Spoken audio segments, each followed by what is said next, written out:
Sekarang tuh lagi rame sekali nih Heeh. soal adanya kebijakan di satu daerah tuh masuk sekolah jam 6:30 Hmm. pagi. Nah, Prof setuju nggak sih dengan itu? Aduh, itu pagi banget ya. Kemarin baru terjadi kasus Heeh nih heeh. Prof, di mana Heeh. anak usia 8 tahun katanya melakukan sodomi pada anak lain gitu. Pikir-pikir anak yang usianya 8 tahun itu kan belum memiliki perasaan Harusnya. seksual kan sebenarnya, harusnya nggak ada sebenarnya, baru 8 tahun gitu loh. Nah, terkait Heeh. bully ini Prof, apa sih sebenarnya yang membuat anak itu menjadi bully gitu? Sebenarnya risk-nya banyak banget sih ya. Ternyata gangguan depresi dan gangguan cemas itu menjadi urutan ketiga dan keempat sekarang, di samping dari ADHD dan otistik. Ini Heeh. insight yang luar biasa dan Nah. saya 100% Heeh setuju heeh, sama Prof mhm. Jin. Orang tua tuh harus mengenali Iya, kapasitas heeh, anaknya. betul banget. Orang tua itu udah siap punya anak, harusnya mereka juga siap ya mentally ya. Kalau nggak ada masalah sih nggak perlu juga tes IQ sebenarnya Iya kan. iya Buat apa iya. juga sih sebenarnya, kan nggak ada Buat masalah. tahu anak saya sepintar apa. Ya itu dia problemnya kan. Menyembuhkan luka masa kecil kita sebagai orang tua ataupun menghadapi anak yang sekarang rasanya gampang cemas, terpapar berbagai informasi di sosial media menjadi tantangan yang luar biasa bagi kita. Nah, hari ini kita akan membahas topik yang sangat menarik ini bersama Profesor Dr. Chin Wiguna, spesialis kesehatan jiwa konsultan yang memang subspesialisasinya di bidang kesehatan jiwa anak. Nah, jadi tonton terus Tanya Ahli bersama saya Dr. Mesty, founder dari Tentang Anak. Tonton sampai habis ya. Terima kasih banyak Ya, Prof sudah memberi kesempatan untuk kami Tentang Hmm. Anak, Aibun untuk belajar langsung kejar ilmu nih dari Prof Jin yang luar biasa. Wah, terima kasih. Semoga Aibun hari ini jadi semakin bisa belajar bagaimana sih mengoptimalkan tumbuh kembang anaknya, terutama menjadi mindful ya, sehingga anaknya juga tumbuh secara secure dan juga optimal. Setuju banget Dr. Mesty, karena harus tumbuh juga ya kesehatan mentalnya ya. Betul. Bukan hanya fisiknya aja ya, betul. Betul. Nah, pertanyaan Nah, pertama nih Prof, apa sih Prof kasus-kasus yang Prof lihat sekarang cukup banyak dialami anak-anak di Indonesia yang mungkin sebelumnya kayaknya nggak sebanyak ini deh? Iya, ini pertanyaan yang menarik sih sebenarnya ya. Saya memang kerja klinis banyak juga sih ya, Dr. Mesty ya. Kalau saya lihat mungkin saya susah juga kalau meng-cover seluruh Indonesia kali ya. Mungkin tempat kerja aja deh kita di Jakarta misalnya. Kalau mungkin sekitar 5 tahun yang lalu atau 10 tahun yang lalu mungkin lebih banyak adalah kasus-kasus neurodevelopmental kali datang ya. ADHD misalnya, autistik misalnya, itu udah umum banget sih ya. Tapi yang terakhir saya datang juga banyak kasus-kasus anak dengan gangguan cemas, terutama gangguan depresi. Dan kita juga melakukan survei juga sih ya, kalau di dalam praktek klinik kita mungkin saya ngambilnya di tempat kerja di RSCM misalnya, dan ternyata gangguan depresi dan gangguan cemas itu menjadi urutan ketiga dan keempat sekarang ya, di samping dari ADHD dan autistik.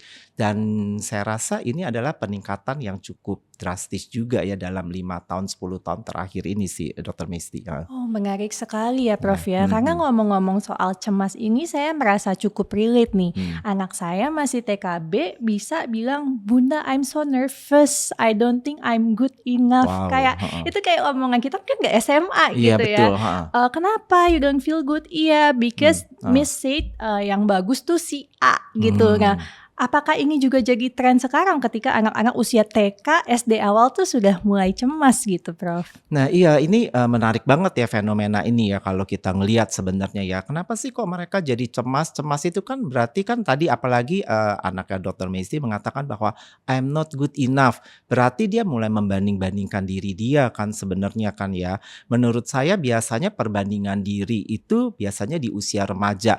Tapi ini starting di SD udah mulai dia membanding-bandingkan diri dia. TK bahkan. Bahkan TK lagi ya. Apakah tadi saya rasa apakah mereka growing too fast yang seperti saya katakan juga kepada pasien-pasien saya, karena mereka mungkin ngelihat situasi sekitarnya, atau jangan-jangan mereka banyak dengar juga dari lingkungan keluarganya. Mungkin ya kalau mereka pergi dengan moms dan dadnya, ayah dan ibunya maksudnya saya, mungkin mereka dengar percakapan-percakapan, mungkin ibunya bekerja, ayahnya bekerja, lalu di situasi di kantor ada persaingan dan perbandingan perbandingan, lalu mereka merelate kan, mereka kan pikirannya kan masih sederhana banget kan sebenarnya kan. Jadi merasa oh ada ya perbandingan seperti ini, oh saya mesti seperti ini atau oh saya mesti seperti itu. Atau jangan-jangan di dalam keluarga mungkin tanpa sadar juga. Saya ingat ya ada satu kasus yang saya hadapi. Neneknya datang dari daerah sebenarnya ke Jakarta ke rumahnya. Terus tiba-tiba dia ngelihat anaknya, lah kok cucu kesayangan aku kok gemuk sih sekarang. Lalu dia merasa gemuk is not good. Dia mulai saat itu dia nggak mau makan. Padahal biasanya anoreksik itu kan munculnya di usia remaja. It's something happen juga. Jadi merasa, oh aku nggak mau makan mam. Aku kata nenek itu jelek. Padahal nenek itu sayang banget sama aku. Jadi aku mesti nggak makan supaya aku bisa kurus gitu. Atau somehow kadang-kadang parents juga bisa ngomong sih sebenarnya. Lihat deh temenmu sih itu pinter loh. Dia merasa, wah berarti aku kurang pinter dong ya. Karena mam memberi praise buat anak itu. Sedangkan aku enggak katanya. Jadi bisa juga dia jadi cemas. Oh bahkannya muncullah kata-kata tadi mungkin ya. Oh I am not good enough. Si itu lebih good loh. Si itu lebih better. Karena mamaku sampai ngomong. Maybe that is the point kali ya. Kadang-kadang ngomongan kita sendiri sebagai orang dewasa atau orang tua. Yang justru memicu anak jadi berpikir ke arah yang berbeda. Sementara mungkin orang tuanya tidak mengelola juga loh dok. Itu tadi kata kunci yang Prof sampaikan relate sekali ya, tidak sadar gitu ya. Dan bahkan mungkin hanya sebatas ngomong si A jago banget loh tanpa bilang dibanding kamu gitu. Si anak juga mungkin merasa sudah dibandingkan gitu betul. Ya. Wow. Dan tadi ya kata kunci tidak sadar itu kan orang tua tidak sadar membandingkan, orang tua mungkin tidak sadar punya kecenderungan perfeksionis, ingin betul. everything is perfect, kerjaan termasuk anak gitu kan.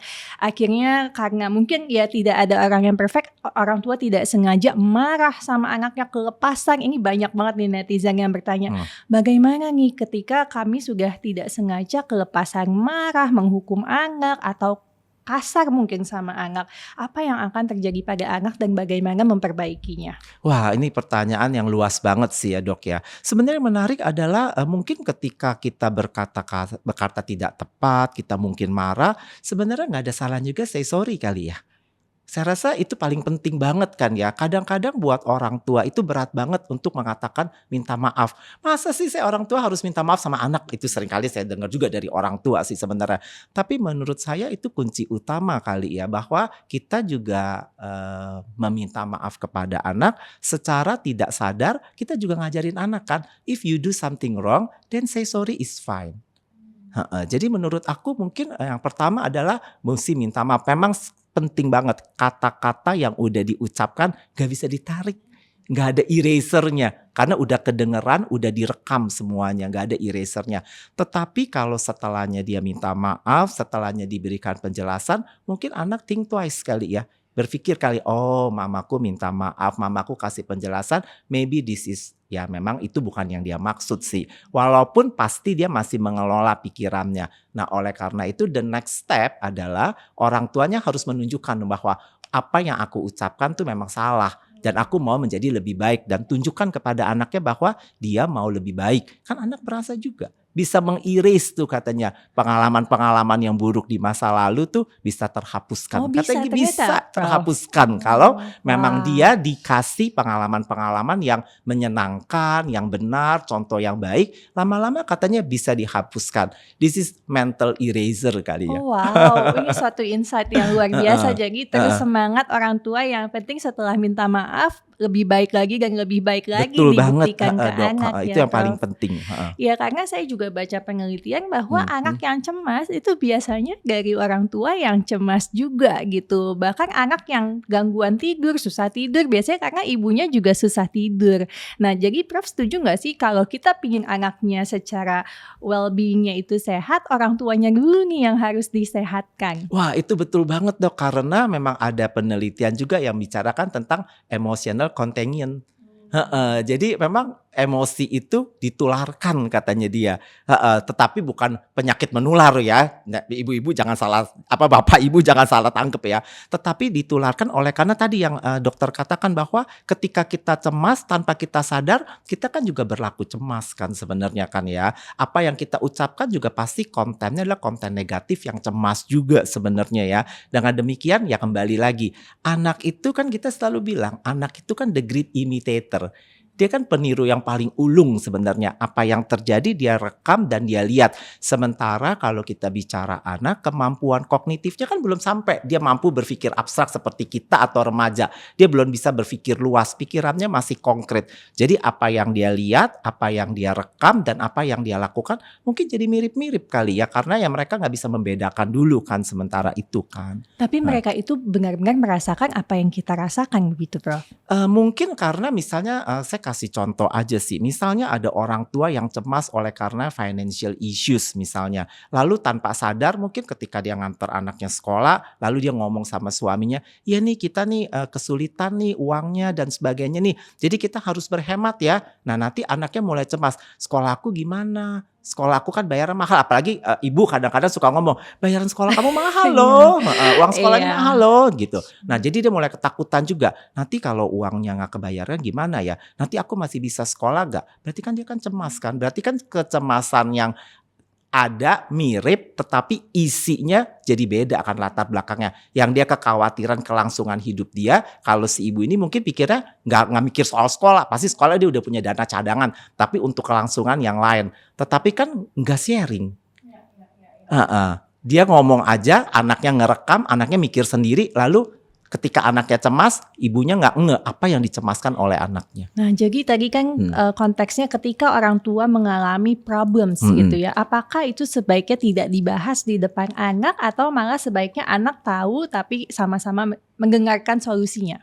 Kalau menurut saya kalau untuk anak itu sebaiknya nggak perlu tahu kali ya masalahnya apa yang terjadi pada orang tua ya. Kecuali untuk beberapa isu sensitif tertentu mungkin dia perlu tahu kali ya. Misalnya kalau di dalam rumah itu ada ketidaksesuaian orang tua misalnya. Atau arti ada apa ya misalnya orang tuanya sedang berkonflik gitu ya. Kalau memang konfliknya tidak menjurus pada perpisahan mungkin anaknya nggak perlu tahu. Tapi kalau memang udah menjurus ke arah perpisahan, saya rasa sedikit banyak anak perlu tahu situasi yang ada ya, sehingga dia kan nggak kaget ya. Iya, setuju Prof. Nah, Indonesia itu katanya negara yang fatherless gitu, di mana lebih dari 50% ayah itu tidak berperan pada pengasuhan dan tumbuh kembang anak. Nah, ada pengalaman nggak Prof dari praktik Prof? Kalau aku ngelihat ya bicara tentang fatherless mungkin menarik juga sih ya dok ya. Mungkin bisa research juga mengenai apakah memang peran ayah itu kurang nggak sih sebenarnya ya. Karena tentunya saya setuju banget sih baik ayah maupun ibu memiliki peran yang berbeda. Karena kan ayah itu lebih banyak perannya adalah eksternalisasi ya. Bukan maksudnya saya untuk gerak, lari, main sepak bola ibu nggak mau dong. Jemur-jemur teh kulitku keriput. Kalau ibu lebih banyak yang menenangkan di dalam rumah kan, membuat anaknya calming down. Kalau yang ayah kan lebih banyak membuat anaknya kan motivated kan, semangat, mau berjuang, mau sukses kan itu kan semangat itu kan perlu kan. Jadi dua-duanya penting sih. Nah, kalau dokter mengatakan tentang fatherless, apakah fathernya hadir tetapi perannya nggak ada? Bisa juga loh. Jadi ayahnya mungkin asik sendiri, ayahnya hidup dalam dunianya sendiri. Dan dengan demikian ketika dia harus memberikan stimulasi yang tepat buat anaknya tidak terjadi. Perginya ke mall misalnya, ya udah anak dimasukin aja ke salah satu pusat permainan, ditinggal begitu aja, anaknya asik sama pengasuhnya, ayah dan ibunya sendirian juga gitu. Jadi kan nggak ada stimulasinya kan. Bagaimana sih membantu anaknya itu agar bisa berjuang to get something misalnya, walaupun mainnya di pusat permainan, tapi kan bisa juga bermain bersama untuk misalnya main basket, lawan satu dengan yang lain. Itu kan membuat daya juang anak meningkat juga. Saya setuju banget sih dok, itu menarik sekali ya untuk dibicarakan ya. Tentang orang tua yang berperan, apalagi ditambah sekarang gadget itu kan sudah luas ya. Jadi kalau orang tua mau gampangnya ya udah kasih aja gadget, anaknya juga diem 2 jam gitu. Betul. Nah, bagaimana tantangan terhadap dunia digital saat ini pada anak-anak anak yang Prof lihat di pasien-pasien Prof? Nah itu memang benar banget sih dok ya. Saya juga riset sih mengenai screen time. Saya setuju banget sih. Dan makin tinggi screen time-nya, maka masalah emosi dan perilakunya juga menaik sih. Resikonya lebih tinggi sih. Jadi paling tidak orang tua harus membatasi screen time kali ya. No way sih sebenarnya. Karena screen time itu membuat mereka hanya asik dengan dunia sendiri. Tadi dokter bicarakan kan betul. Mereka interact-nya sekarang dengan AI. Misalnya lebih-lebih lagi. Apapun mereka bisa tanya via AI. Nah dengan demikian menurut aku apalagi bicara anak yang pikirannya itu yang tadi saya katakan masih konkret. Nah oleh karena itu tentunya pembatasan itu menjadi hal yang sangat penting. Jadi mungkin starting from the beginning kali ya dok ya untuk bisa membatasi screen time. Karena kalau udah di tengah-tengah seringkali susah karena udah kebiasaan. Jika mau dibatasin ntar anak yang ngambek, anak yang gak mau sekolah, anak yang marah. Saya banyak tuh kasus kayak gitu tuh. Iya itu juga bikin kening keriput tuh untuk bagaimana tuh bisa berhadapan dengan mereka. Saya gak mau sekolah, pasti orang tua aja udah takut. Aduh anakku gak boleh gak sekolah, kasih aja apa yang dia mau. Ya semakin hari semakin menjadi ujungnya juga gak sekolah nanti. Jadi begitu sih. Jadi saya rasa saya setuju banget sih dengan dokter bahwa screen time is the most important risk ya buat anak untuk jadi bermasalah sih. Iya, apalagi kan memang sebenarnya di bawah 2 tahun tuh belum dianjurkan Betul. untuk screen time sama sekali ya. Betul. Tetapi saya lihat banyak juga sih pasien-pasien dari bayi juga udah dikasih screen time gitu ya Prof. Mungkin kan tadi membahas soal batasan waktu. Nah untuk konten apakah perlu dibatasi Prof? Karena di netizen ini lumayan ada peperangan nih antara yang menjaga enggak anak saya belum umurnya melihat konten-konten seperti ini. Tapi ada juga yang angle-nya anak tuh harus tahu semua hal yang ada di dunia ini supaya kedepannya nanti nggak bubble dan ya udah siap dunia tuh kayak gitu jadi nggak aneh gitu. Ya apapun lah tentang penyimpangan atau kekerasan gitu. Misalnya superhero atau kemarin mungkin ramai soal tontonan yang berbau klinik gitu ya Prof. Nah bagaimana pandangan Prof terkait ini? Kalau bicara anak saya rasa kembali lagi ya anak itu konkret banget ya. Jadi menurut saya tontonan harus dibatasi. No way. Nggak bisa dia tahu semua. Nggak bisa kita menyiapkan anak sekarang. Anak itu tumbuh dan berkembang. Jadi perkembangan dan pertumbuhan juga berjalannya mengikuti waktunya.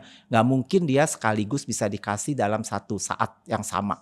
Jadi tentunya berkembang dengan dia semakin besar maka tontonannya boleh ditambah atau kontennya boleh ditambah. Tetapi kalau masih anak misalnya bicara tentang baby misalnya atau infant lah 2 tahun pertama. Pasti kita ngelihatnya adalah sensori motor doang. Sensori apa?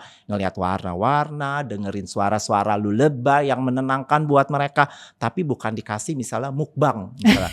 Nggak cocok banget. Iya. Belum bisa menangkap konsepnya. Belum bisa menangkap konsepnya jadi nggak bisa sih. Saya karena bicara mukbang karena salah satu pasien saya kasih anak kan nontonnya suka banget mukbang. Saya sampai bingung anaknya itu sekitar 2,5 tahun gitu. Apa ngerti juga ya? Jadi menurut saya nggak appropriate sih. Jadi tontonan harus sejalan dengan usia anak.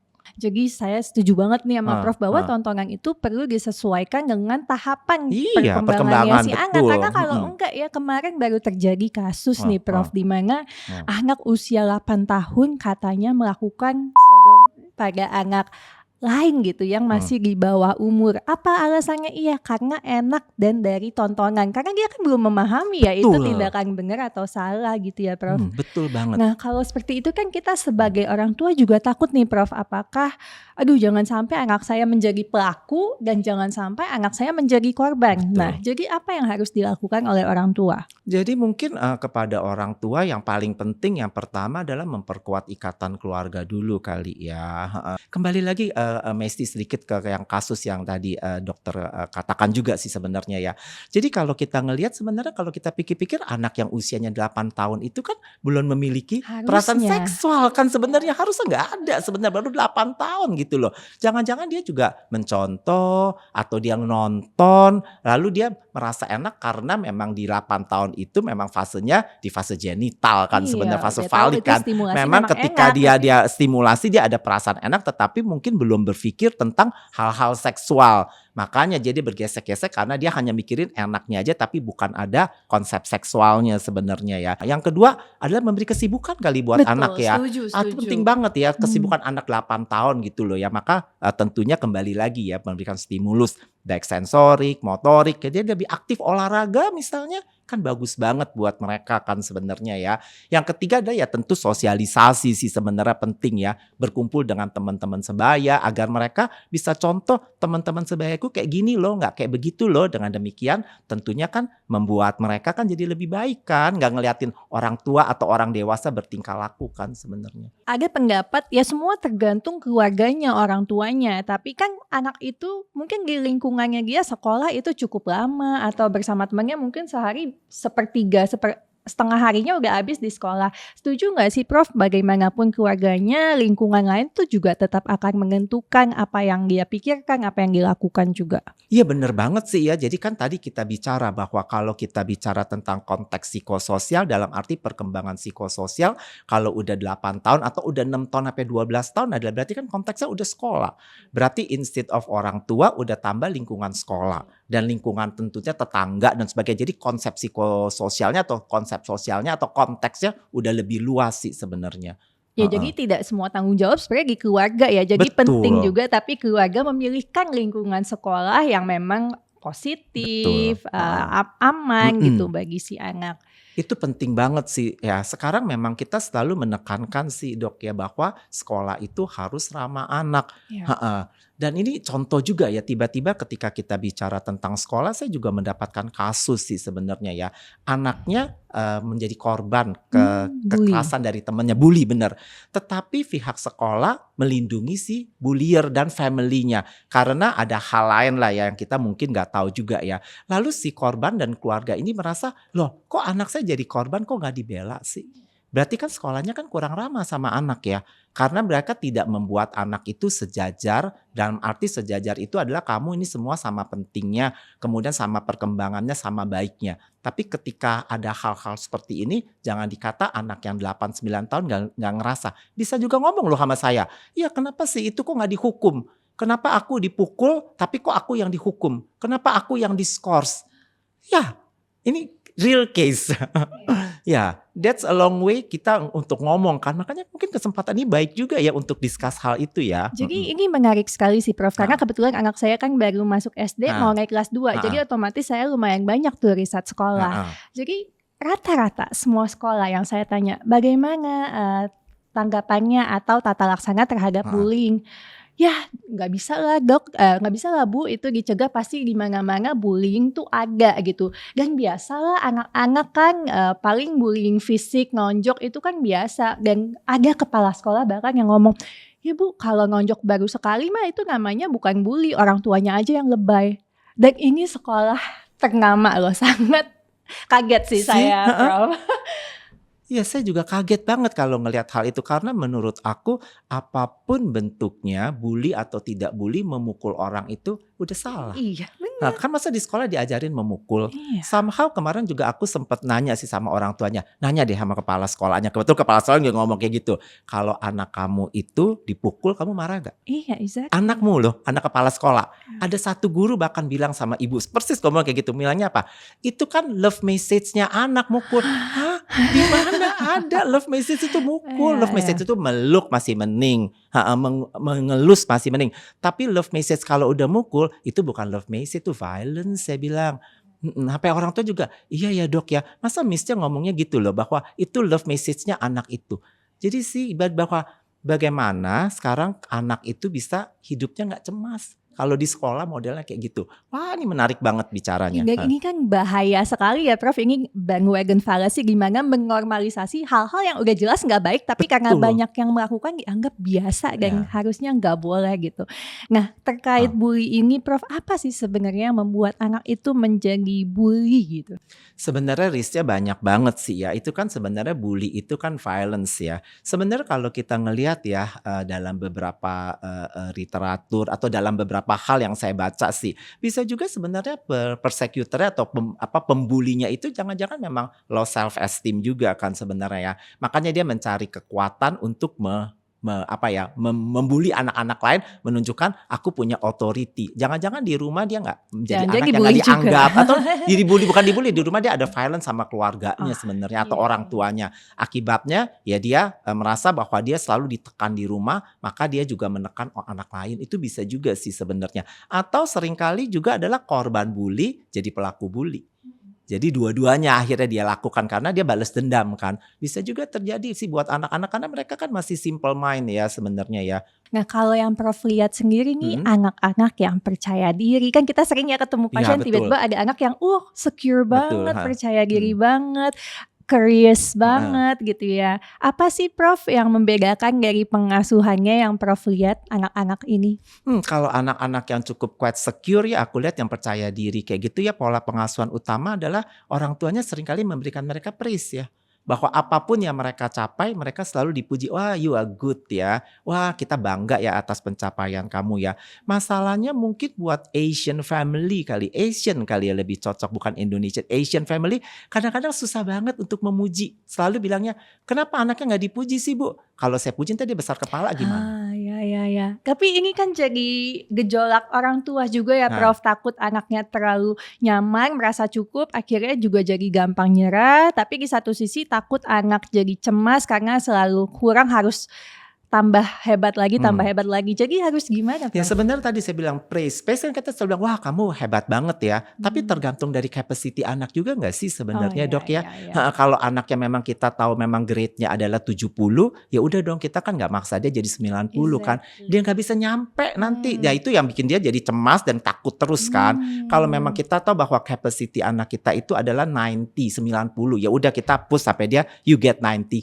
Parents pasti tahu the best dari anaknya. All parents harusnya tahu karena mereka punya sensitivity kan. Anakku mampu atau nggak mampu. Tapi jangan anak yang nggak mampu lalu dipaksa jadi mampu. Atau anak yang sebenarnya mampu ya udahlah ditekan-tekan kamu cukup yang paling baik aja. Itu jadi mendowngrade mereka kan. Mereka nggak keluarkan capacity-nya kan. Ini insight yang luar biasa dan saya 100% setuju sama Prof. Jin. Bahwa in the end orang tua tuh harus mengenali kapasitas anaknya. Betul banget. Tapi nyatanya banyak orang tua terlalu sibuk bahkan tidak kenal anaknya, bagaimana makannya, bagaimana anak itu bisa makan, laparnya jam berapa, apalagi ke soal kapasitas akademiknya. Nah Prof mungkin ada saran gak sih bagaimana supaya orang tua bisa mengenali anaknya lebih baik? Soalnya kalau saya pikir kalau orang tua itu udah siap punya anak, harusnya mereka juga siap ya mentally ya bahwa punya anak itu berarti kan tambah anggota keluarga. Tambah anggota keluarga berarti semuanya di dalam keluarga kan harus di-adjust kan. Kalau dulu misal belum punya anak mau nonton tengah malam pulang pun gak ada problem karena cuma berdua. Tapi begitu punya anak kan harus berubah pola hidupnya. Harus pulang jam 9 atau pulang jam 7 atau pulang jam 5 sore untuk nemenin anaknya. Karena itu kan merupakan tanggung jawab kan sebenarnya kan. Itu kan parent responsibility kan. Once kita punya anak berarti semuanya kan harus di-adjust. Ya saya sih ngerti juga. Semua pekerja, kita pekerja juga, saya juga kerja, orang tua juga kerja. Karena tentunya harus menghidupi keluarga. Tapi kan tentunya bisa berbagi peran. Jadi emang harus ada yang dikompromikan Betul, gitu ya Prof, harus dan berbagi peran direncanakan antara sebelum punya antara ibu dan ayah. Nah Prof, sekarang tuh lagi rame sekali nih soal adanya kebijakan di satu daerah bahwa anak itu bahkan dari PAUD tuh masuk sekolah jam 6:30 pagi. Nah Prof setuju gak sih dengan itu? Aduh itu pagi banget ya. Kalau menurut saya sih terlalu pagi untuk PAUD ya. Karena kan anak butuh tidur yang cukup. Kalau dia tidurnya kurang kan tumbuh dan berkembangnya juga bisa berkurang kan. Karena kita tahu bahwa waktu tidur kan otak mengeluarkan beberapa hormon tertentu ya, terutama hormon pertumbuhan agar mereka bisa tumbuh dan berkembang. Kalau 6:30 aja dia udah harus masuk PAUD, jam berapa dia harus bangun? Ya jam berapa bangun, jam berapa tidur. Anggaplah misalnya bangun jam 5 subuh, berarti 10 jam sebelum jam 7 udah masuk ke alam mimpi gitu ya. Sementara anak-anak belum tidur kali jam 7. Tidurnya taruhlah paling cepat jam 9. Jam 9 itu bangunnya jam 5. Saya rasa sih kurang kali ya tidurnya ya. Jadi saya rasa kalau masuk ke PAUD jam 6:30 is too early. Too early ya Prof. Ya memang ada studinya bahkan anak yang masuk sekolah jam 9 pagi itu secara performa akademik perkembangannya lebih baik dibandingkan yang masuk terlalu pagi tadi. Iya, semoga kebijakan itu bisa dibuat berdasarkan studi-studi yang ada gitu harusnya. ya. Oke Prof, nah kemudian nih yang lagi rame juga sebenarnya kan sosial media ini terus ada Prof. Nah banyak orang tua itu yang menggunakan anaknya sebagai talent di konten tuh selalu anaknya misalnya seperti itu. Atau ya ibaratnya anaknya tuh jadi bintang di Instagram tersebut. Atau kalau nggak jadi bintang pun banyak orang tua tuh sekarang trennya menunjukkan prestasi anaknya. Entah menang lomba A, B, C bahkan dari usia kecil banget TK gitu. Nah bagaimana pandangan Prof terhadap ini? Pertanyaan yang menarik banget ya Messi. Kalau menurut saya orang tua itu mencari supply egonya dengan cara seperti itu menurut aku sih kurang tepat kali ya. Karena kan mengekspos anak itu terlalu dini tentunya kan membuat anak juga beban kan ya. Dia kan tahu orang tuanya mengekspos dia kan sebenarnya ya. Nanti once kalau dia nggak mampu untuk mencapai apa yang diharapkan orang tuanya kan kecewa kan. Nanti kembali lagi ke jawaban kita yang sebelumnya, orang tua yang kecewa dia akan memaksa anaknya. Padahal anaknya udah habis-habisan seperti itu. Makin merasa ya I'm never good enough. Hanya memicu untuk timbulnya masalah sih sebenarnya menurut aku sih. Tapi Prof banyak gak sih ketemu kasus anak-anak yang berprestasi banget dari awal mungkin selalu ranking 1 atau menang lomba tiba-tiba breakdown gitu? Banyak. Banyak banget, bukannya ada, banyak banget. Oke. Karena dia merasa dia mengecewakan orang tuanya, dia merasa bahwa dia udah nggak bisa memberikan kebanggaan buat orang tuanya, banyak banget. Tapi itu munculnya sih umumnya ketika dia masuk remaja ya. Ketika SD dia bisa juara, terus ketika dia masuk ke SMP kan minatnya berubah. Dia mulai remaja kan, dia mulai cari pacar. Nah itu kan membuat dia nggak bisa mempertahankan prestasi seperti, karena kan minatnya semakin luas kan sebenarnya, sosialisasi semakin luas. Sementara dia juga mau berteman baik, mau baik di mata temennya, mau baik orang tuanya. Ya lama-lama dia capek sendiri. Prof setuju gak sih kalau misalnya nih anak dilihat dari umur 3-4 tahun, wah kayaknya basketnya jago nih, terus dari umur 4 tahun tuh difokusin terus ke basket gitu sampai besar, atau sebenarnya harusnya usia tersebut tuh belum difokuskan? Kalau menurut saya kalau di usia-usia tersebut harusnya mereka bisa mencari kali ya, apa sih, kan kita kan membuat minat mereka bertambah luas kan. Nanti dengan dia semakin besar kan akan mengerucutkan satu persatu kan sebenarnya. Jadi menurut aku sih kalau udah dari 3-4 tahun udah difokuskan sih kasihan banget ya. Iya, Dia nggak akan kenal dunia yang lain. Iya, padahal di dunia yang seperti sekarang kita perlu agile ya Prof untuk bisa menyesuaikan. Mungkin yang dulunya profesi ini nggak dibutuhkan, kita harus cepat belajar jadi profesi yang lain, dan itu dari kecil sudah harus diajarkan bagaimana dia bisa belajar banyak hal gitu dan lebih well rounded. Nah kemudian Prof banyak juga pertanyaan soal tes IQ dan tes sidik jari anak. Nah itu bagaimana sih Prof, kapan perlu dilakukan, dan kayak sidik jari anak itu apakah terbukti? Nah saya juga susah juga tuh ngomong ya, kalau tes sidik jari anak itu mungkin lebih general aja kali ya. Karena kan dia kan ngelihatnya kan berdasarkan template aja sih ya sebenarnya ya. Kalau menurut saya kalau orang tua pengen melakukan tes-tes seperti itu sih sah-sah aja sih sebenarnya ya. Tetapi tentunya tidak bisa dipakai sebagai acuan kan sebenarnya kan ya. Kalau mau dilihat aja sebagai gambaran nggak ada masalah. Tapi kalau untuk acuan-acuan tertentu seperti acuan klinis, menurut aku sih aku nggak pernah pakai sih. Nah, kalau tes IQ kan standardized test sebenarnya kan, memang tes itu dikembangkan berdasarkan pembuatan instrumen, pengembangan instrumen, dan udah lebih dibuktikan dalam banyak hal gitu loh ya. Nah, itu bisa dipakai. Nah, kalau buat saya sendiri, pasien-pasien saya kalau saya mau tes IQ, SD saya tes IQ sih kadang-kadang ketika dia mau masuk SD. Atau kalau nggak ada masalah sih nggak perlu juga tes IQ sebenarnya kan. Buat apa juga sih sebenarnya, kan nggak ada masalah. Buat tahu anak saya sepintar apa. Ya, itu dia problemnya kan. Yang butuh orang tuanya kan, bukan anaknya kan. Padahal yang dites itu kan anaknya kan. Harusnya kan buat kebutuhan anak kan, bukan kebutuhan orang tua kan. Iya, betul, Prof. Nah jadinya menurut saya kalau nggak ada masalah sih dia, kecuali nanti udah SMA gitu, kadang-kadang kita tes minat bakat. Jadi kadang-kadang beberapa orang tua atau anak remaja itu sendiri kadang-kadang bingung aja, saya cocoknya ini atau cocoknya itu ya, saya lebih tepat kemana ya. Ketika ada kebingungan ya mau lihat tes bakat aja dan minat. Kalau enggak dia udah tahu bahwa saya sukanya kedokteran, saya sukanya teknik, ya udah nggak perlu, ngapain kamu tes lagi. Nanti kalau dapat bingung, betul. Kalau nggak cocok bingung, betul. Baik Prof, mungkin satu sebelum pertanyaan terakhir kami nih, seru banget ngobrol sama Prof Chien terkait usia masuk sekolah Prof. Prof ini setuju nggak sih, atau pro yang mana, anak sekolah sedini mungkin dari 2 tahun mungkin, atau ya udah TKB aja lah sesuai wajib belajar? Oke. Yang namanya sekolah formal itu adalah SD kelas 1. Kalau sebelum itu belum disebut sekolah. Mana ada yang sekolah? Adanya apa? Kelompok bermain, PAUD, taman kanak-kanak, nggak ada yang bilang sekolah. Sekolah itu pertama sekolah dasar. Berarti kan 6 tahun kan? Jadi kalau dia mau melakukan stimulasi, ya nggak apa-apa sih sebenarnya. Tapi jangan bilang, anak saya sekolah loh, di mana?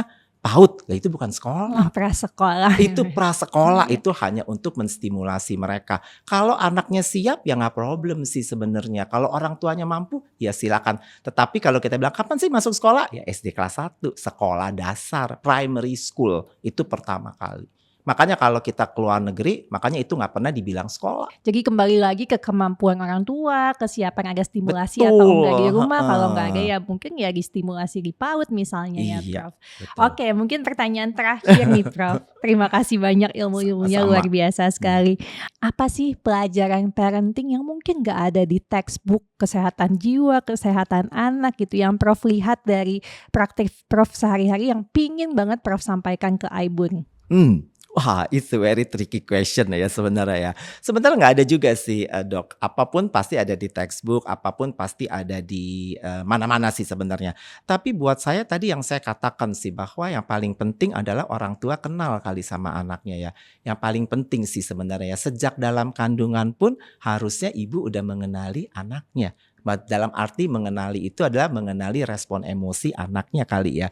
Karena itu kan pembentukan attachment dan bonding kan sebenarnya ya. Jadi pegang-pegang perut deh. Kayak ingat ibu hamil jadi. Nah jadi kalau kita lihat bahwa orang tua yang memiliki sensitive responsiveness terhadap anaknya atau terhadap bayi dan janinnya, maka anaknya tumbuhnya lebih secure sih.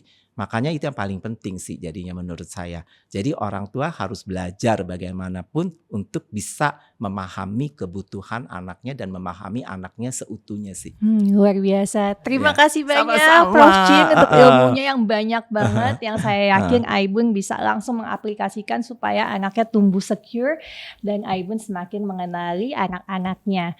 Baik, terima kasih banyak Aibun sudah menonton episode Tanya Ahli hari ini bersama Profesor Dr. Chin Wiguna, spesialis kesehatan jiwa konsultan. Jangan lupa tonton Tanya Ahli episode berikutnya, subscribe, like, dan komen. Sampai ketemu lagi.